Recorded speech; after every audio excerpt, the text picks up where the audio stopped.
The year was 2347, and humanity had finally found peace. After thousands of years of killing each other, humans had united under one flag. They had spread across the stars, built colonies on distant worlds, and learned to travel faster than light. Earth was beautiful again. The oceans were clean. The forests had returned. Children grew up without knowing hunger or war. Admiral Park stood on the bridge of her flagship, the Eternal Dawn, watching the stars pass by. She was a small woman with gray hair and tired eyes, but those eyes had seen more than most. She had commanded fleets for 40 years. She had hoped to retire soon, to spend her remaining days watching sunsets on Earth. The communication screen flickered to life. Captain appeared, his face pale with shock. "Admiral," he said, his voice shaking, "we have made contact. They are not human." Felt her heart stop for a moment. Humanity had always wondered if they were alone in the universe. Now they had their answer. "Show me," she said. The screen changed to show a massive ship, unlike anything humans had ever built. It was black and sharp, like a blade made for cutting worlds. Behind it were hundreds more ships, stretching into the darkness of space. "They call themselves the Dominion," said. "They want to meet." Closed her eyes and took a deep breath. This was the moment humanity had dreamed of and feared for centuries. First contact with alien life. "Arrange a meeting," she ordered, "and pray they come in peace." They did not come in peace. 3 weeks later, Ambassador Lee stood in the diplomatic station orbiting Earth. She was a kind woman who had spent her life building bridges between nations. She believed that all intelligent beings could find common ground. She believed in the goodness of others. The emissary entered the room. He was tall, almost 3 meters, with gray skin and 4 arms. His eyes were black and cold, like the space between stars. His name was Supreme Commander, and he had conquered 40 star systems. "You are the leader of these humans?" asked. His voice was deep and filled with contempt. "I am Earth's ambassador," said with a warm smile. "We are honored to meet you. We hope this is the beginning of a beautiful friendship between our peoples." Laughed, it was not a pleasant sound. "Friendship," he said. "You misunderstand, little creature. The do not make friends, we make subjects. Your species is young and weak. You will serve us or you will die." Smile faded, but her voice remained calm. "I'm afraid that's not possible. Humanity does not bow to threats, but we are happy to trade with you, share knowledge, and work together as equals."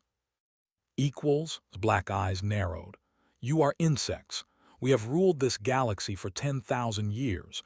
Every species that has us has been erased from existence. You are nothing." "We are something," said quietly. "We are human." Stared at her for a long moment. Then he turned and walked toward the door. "You have 1 solar cycle to surrender your worlds," he said without looking back. "If you refuse, we will harvest your species. Your children will be slaves. Your elders will be fuel. Your world will burn." "And if we fight?" asked. Stopped at the door. "Then you will learn why no one fights the—" He left, immediately contacted Earth to report the meeting. She was still speaking when the station shook violently. Alarms screamed. The lights flickered and died. Through the window, she saw the ships opening fire. "No," she whispered. "We were still talking, we were still." The station exploded. 3,000 humans died in an instant. Lee, who had believed in peace her entire life, was among them. On Earth, President watched the footage in silence.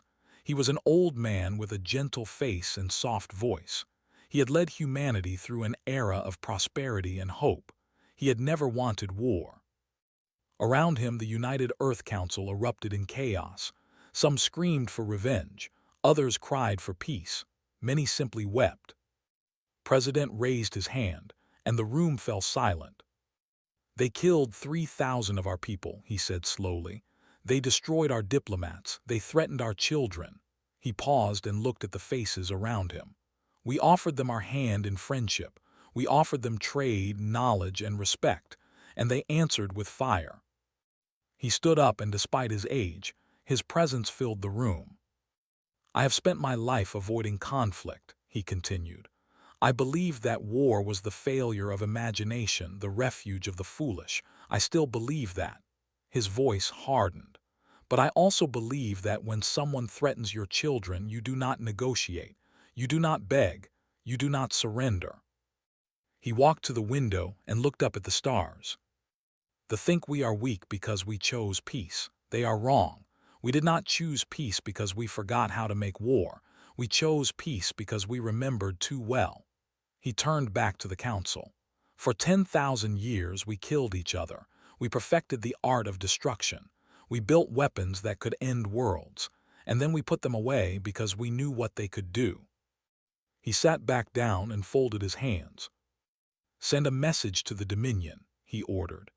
"Tell them that Earth declines their generous offer of slavery. Tell them that we will not surrender our worlds, our people, or our future." "And if they attack?" someone asked. President smiled, but there was no warmth in it. "Then they will learn what happens when you wake a sleeping giant." He paused. "Tell them, since you chose war, prepare for the repercussions." The message was sent, and across the galaxy, a species that had never lost a war prepared to face one that had never stopped fighting. The news of the attack spread across the galaxy like fire. 7 other spacefaring civilizations watched from their distant worlds, whispering among themselves. They had seen this before.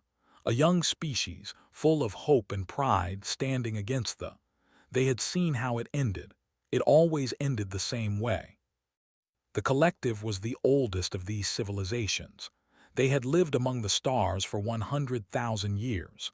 They had survived because they understood one simple truth: you do not fight you bow, you serve, you live. Their ambassador was a being made of living crystal. He sparkled in the light as he sent a private message to Earth. "We have watched your kind with interest," they said. "You are brave, you are foolish. Every species that has been destroyed.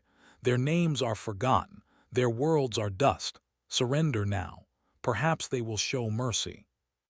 General Han received the message in her command center deep beneath the mountains of Korea.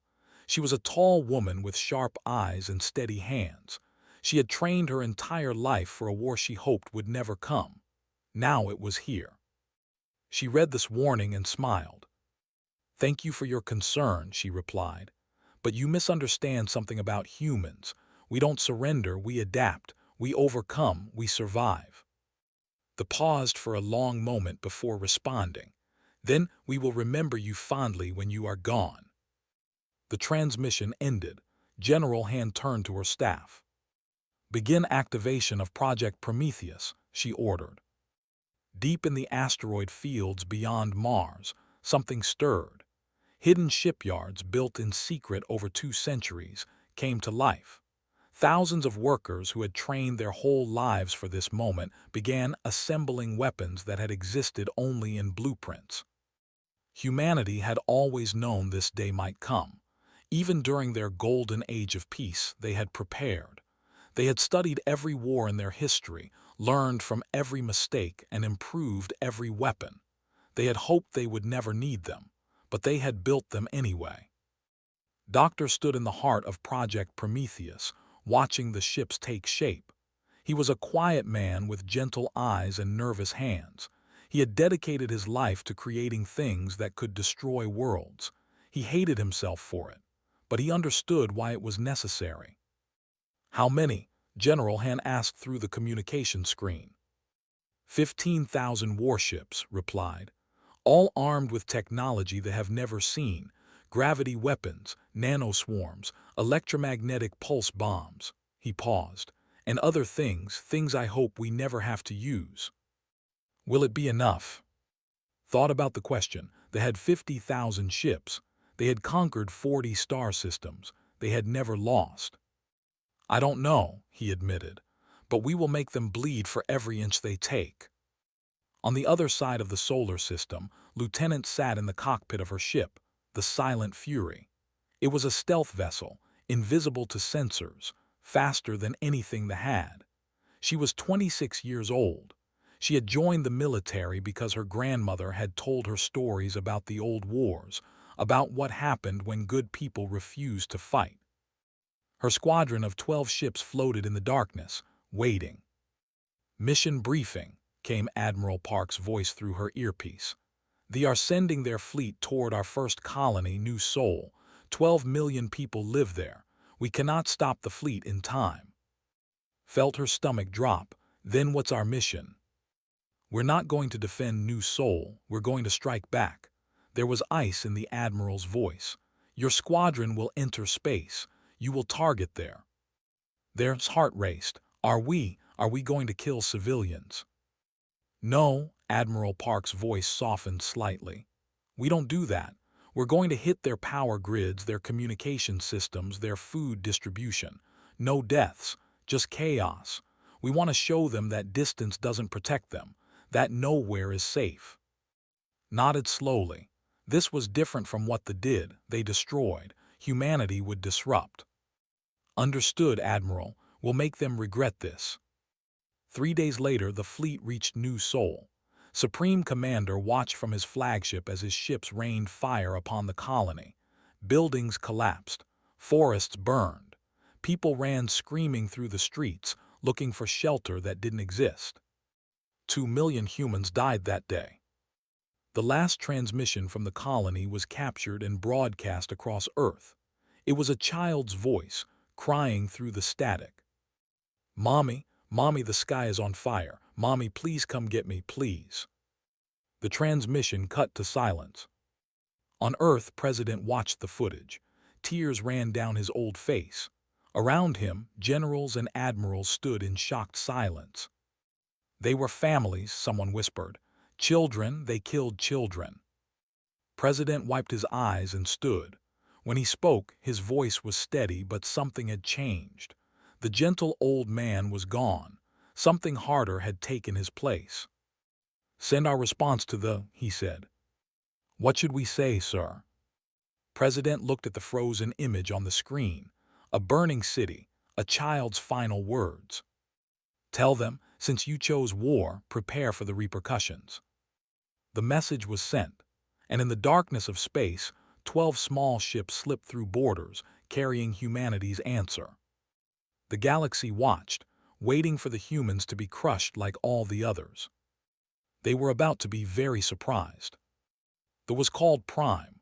It was a massive planet 3 times the size of Earth, covered in dark cities and military bases. 50 billion lived there. They had never known fear. They had never been attacked. For 10,000 years they had been the hunters, never the hunted. Lieutenant looked at the planet through her cockpit window.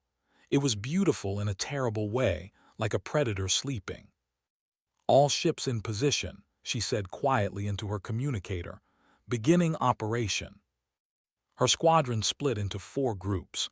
They moved like ghosts through the defenses, invisible to every sensor. They had never needed good defenses. No one had ever dared attack them.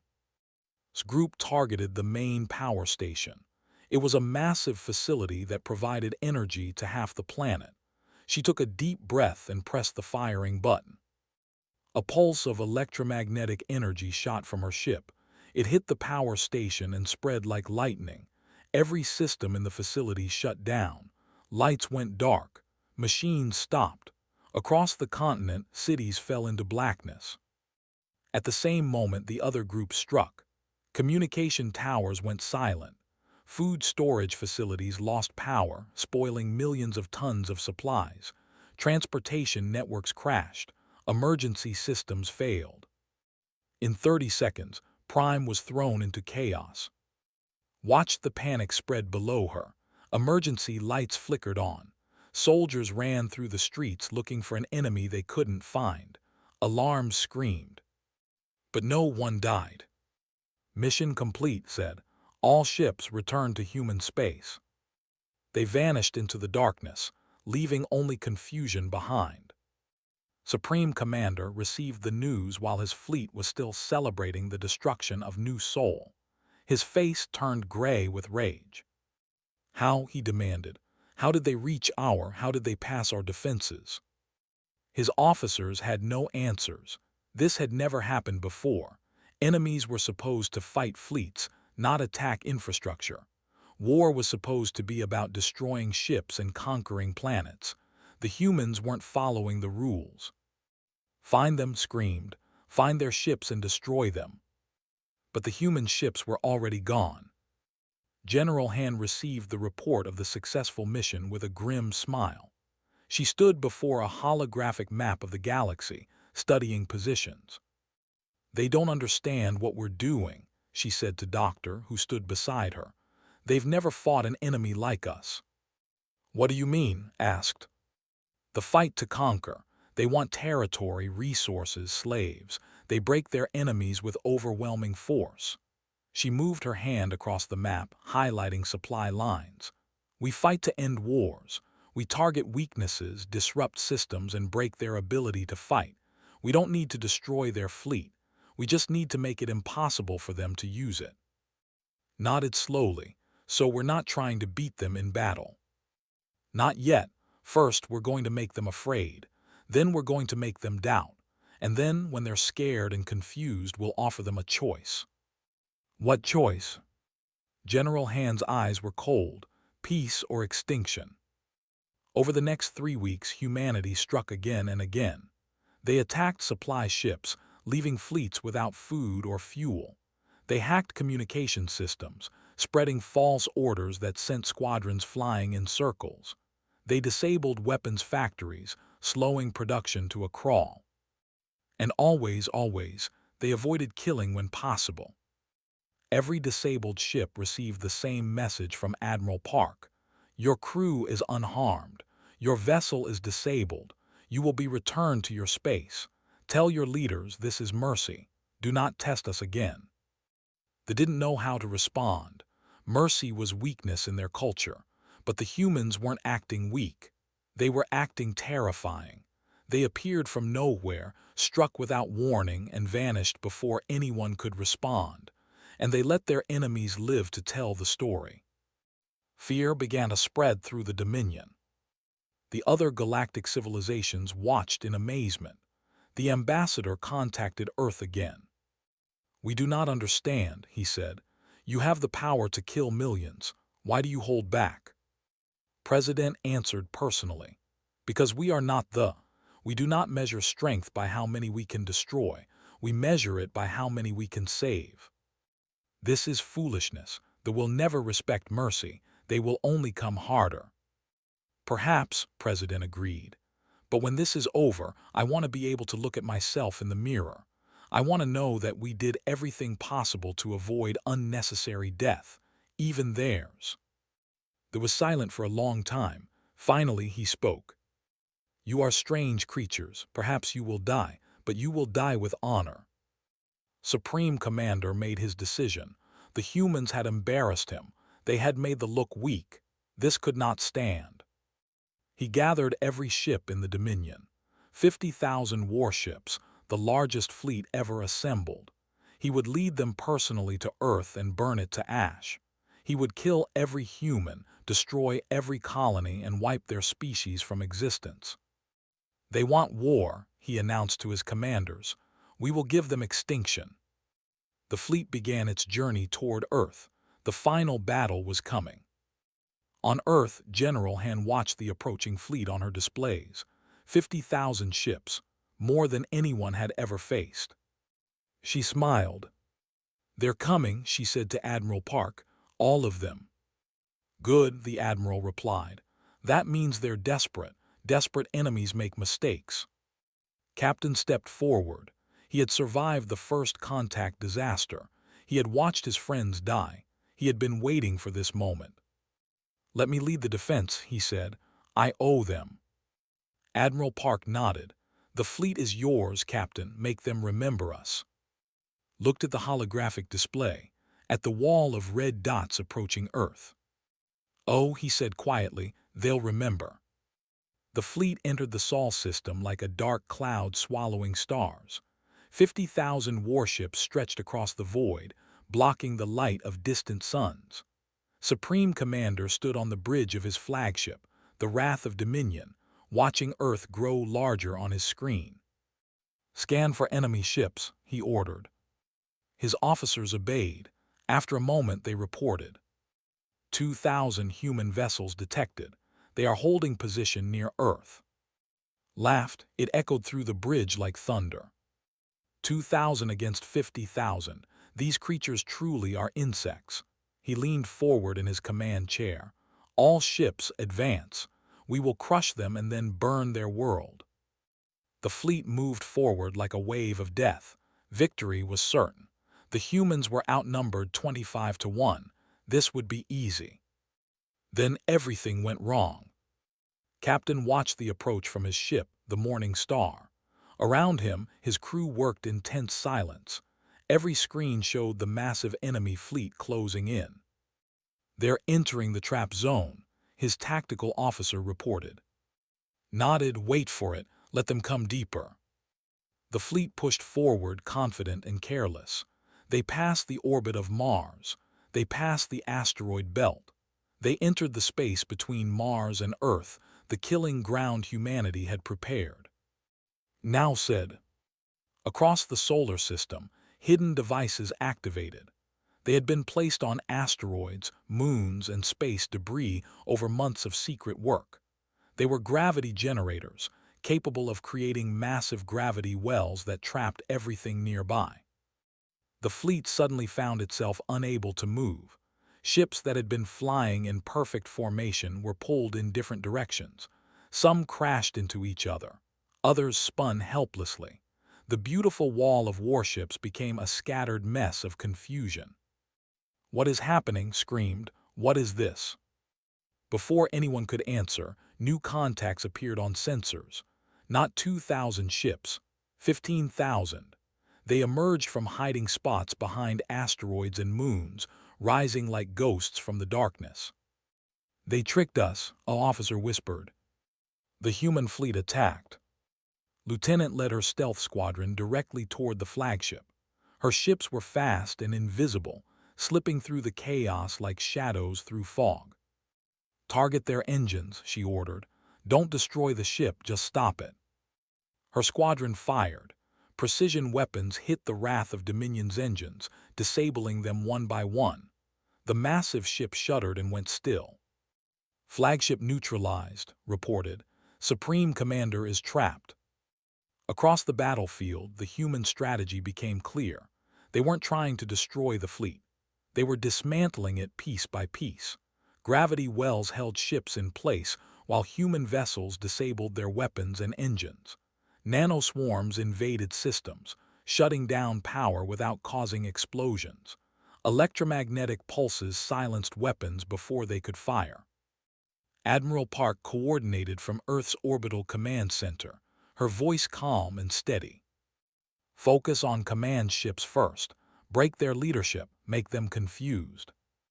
General Han watched the battle data flowing across her screens.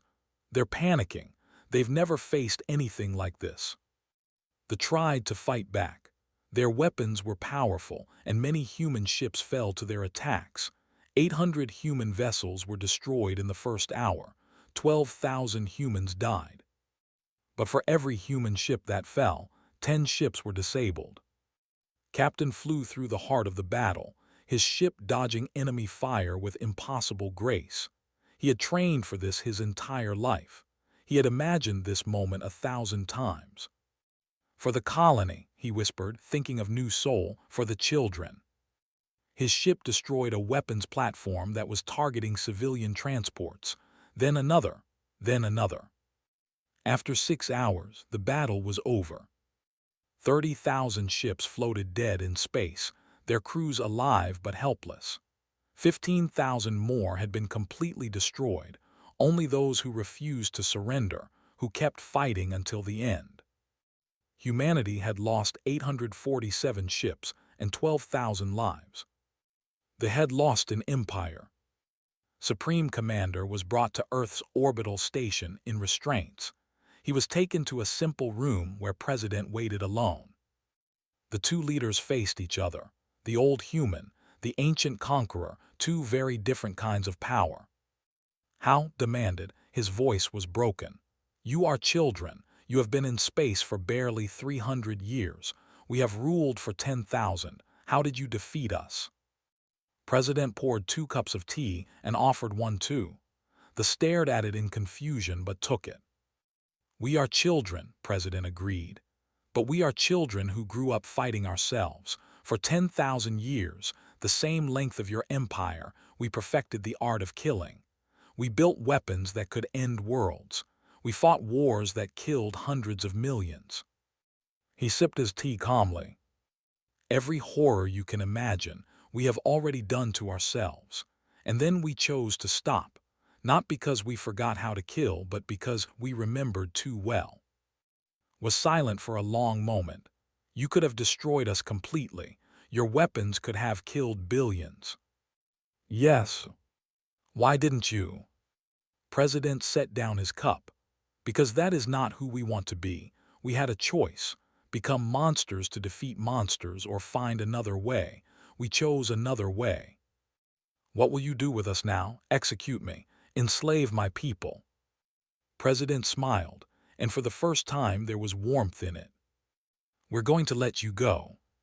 "Stared what?" "You and your surviving crews will return to your space. Your weapons will remain disabled, but your ships will function. Go home, Supreme Commander. Tell your people what happened here. Tell them that we could have ended them but chose not to." "Why?" His voice was barely a whisper. "Why would you show mercy to enemies who showed you none?" President stood and walked to the window. Earth floated below, blue and green and beautiful.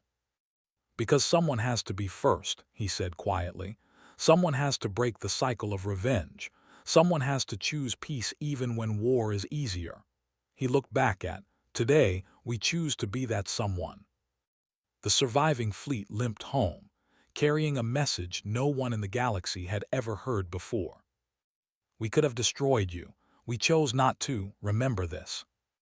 1 year passed since the Battle of Saul. The Dominion, which had ruled 40 star systems for 10,000 years, collapsed like a house built on sand. Their subject species saw what had happened. They saw the mighty defeated and humiliated. They saw mercy where there should have been revenge. And they rebelled. World after world broke free from control. The empire crumbled from within. Supreme Commander, once the most feared warrior in the galaxy, disappeared into exile. Some said he lived alone on a small moon, staring at the stars and wondering where it all went wrong. Humanity could have conquered everything. They had the power. Their fleet was unmatched. Their technology was superior. Every species in the galaxy expected them to become the new rulers, the new tyrants. They did something unexpected instead. President stood before the assembled representatives of 30 species, former subjects, old neutral powers, and everyone in between. It was the largest gathering in galactic history. "We did not fight this war to become what we destroyed," he announced. "We fought to protect our people and our future. Now that the fighting is over, we must ask ourselves, what kind of galaxy do we want to live in?" He gestured to the representatives around him. "I propose the Galactic Cooperative. Not an empire, not a dominion, a partnership, every species equal, every voice heard. We share knowledge, trade freely, and protect each other from threats. No one rules, everyone belongs." The representatives murmured among themselves. This was unheard of. Every great power in galactic history had sought control. The humans were offering something different. The ambassador rose. His crystal body sparkled in the light. "In 100,000 years," he said slowly, "we have never seen a species win a war and then refuse to claim the victory. Why? You have earned the right to rule. Why do you not take it?" President smiled. "Because ruling was never the point. We wanted to survive. We wanted our children to be safe. We wanted a future where we didn't have to be afraid." He looked around the room. "Empire means more war, more enemies, more fear. Partnership means we're never alone." Silence filled the chamber. Then, one by one, the representatives began to signal their agreement. The Galactic Cooperative was born. Ambassador Lee's successor, a young woman named Sara, traveled to the former worlds. She had volunteered for this mission, knowing it would be dangerous. Many still hated humanity. Many wanted revenge. She walked through a city that had been their capital, surrounded by beings who had been taught to see her as an insect. Children hid behind their parents. Adults watched with suspicious eyes. Sora stopped in a public square where a statue of Supreme Commander had once stood. It was gone now, pulled down during the rebellion. She climbed onto the empty platform and addressed the crowd. "I know you have no reason to trust us," she said. "I know that everything you were taught says we should be enemies, but I'm not here to conquer you or control you. I'm here to ask, what do you need? How can we help?" An old female pushed through the crowd. Her forearms were thin with age, and her black eyes were clouded. "Help," she spat. "You destroyed our empire, you humiliated our warriors, and now you offer help." "Yes," Sora said simply. "Why?" Sora thought about the question. She thought about the children who died on New Sol. She thought about the anger she had felt when she heard the news. She thought about the choice she could make right now. "Because hate is easy," she said. "Understanding is hard. We're trying to do the hard thing." The old stared at her for a long moment. Then slowly she nodded. "Perhaps," she said quietly, "you are not insects after all." Doctor stood in his laboratory, surrounded by blueprints and weapons designs. These were the plans for humanity's most powerful weapons, devices that could destroy stars, viruses that could end species, machines that could break worlds. Captain and Lieutenant stood beside him, watching as he fed the blueprints into the incinerator one by one. "Are you sure about this?" asked. "No," admitted, "but I'm doing it anyway." He watched another design turn to ash. "We built these because we had to. We destroy them because we can. That's what makes us human." Watch the flames consume years of work. What if we need them again? What if another threat comes? Smiled sadly. "Then we'll build new ones. But I won't leave these weapons waiting for someone to misuse them. Power like this shouldn't exist unless it's absolutely necessary." The last blueprint burned. The most dangerous weapons in human history vanished forever. 10 years passed. The galaxy transformed. Trade routes connected former enemies. Scientists from different species worked together on projects that benefited everyone. Conflicts still happened, but humanity mediated most of them before they became wars. A child, orphaned during the collapse of the Empire, had been adopted by a human family on Earth. Her name was Now, and she was 12 years old. She sat in a garden with her adoptive mother, watching butterflies dance among the flowers. "Mom," asked, "why didn't the humans kill all after what we did to you?" Pulled her daughter close. "What do you mean we, little one? You never hurt anyone." "But my people did. We killed millions of your people." Was quiet for a moment, thinking about how to answer. "When I was young," she said, "my grandmother told me a story. She said that every time you hurt someone, you plant a seed of hate. That seed grows into a tree, and the tree drops more seeds, and soon you have a forest of hate that blocks out the sun." She gestured at the garden around them. "But every time you show kindness, you plant a different seed, a seed of hope. If you plant enough of them, the hope grows stronger than the hate. Eventually, you have a garden instead of a forest." Looked at the flowers and butterflies. So humans chose to plant gardens. "We tried to," said. "We didn't always succeed, but we tried, and we keep trying." Was quiet for a while. Then she said, "I want to help plant gardens too." Smiled and kissed her daughter's head. "Then that's exactly what you'll do." Admiral Park, now 80 years old, gave her final address to the United Earth Council before her retirement.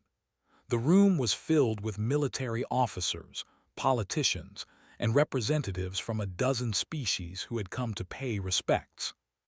She stood slowly, her body tired but her eyes still sharp. "They called us primitives," she began. "Children playing with fire. They weren't entirely wrong. We are children of fire. We were born from violence, raised by war, and shaped by horrors we inflicted upon ourselves. She paused, looking at the faces around her, human and alien, former enemies and new friends. But that's exactly why we understand something the never did. The true strength of a species isn't measured by how many enemies they can destroy. It's measured by how many they choose to spare. She straightened, and for a moment she looked like the young officer she had been decades ago. We could have become the monsters they expected. We could have built an empire of fear and blood. Instead, we chose something harder. We conquered our own darkness. Her voice softened but remained steady. That, more than any weapon, more than any fleet, is why we will endure. Because we learned the hardest lesson in the universe. True power isn't about what you can destroy. It's about what you can build. She smiled, looking out the window at the blue earth below. And we're just getting started. The room erupted in applause. Humans and aliens stood together, celebrating not a victory of war but a victory of choice. Outside, the stars waited. There were more challenges to come, more enemies to face, more gardens to plant. But humanity was ready. They had learned who they wanted to be.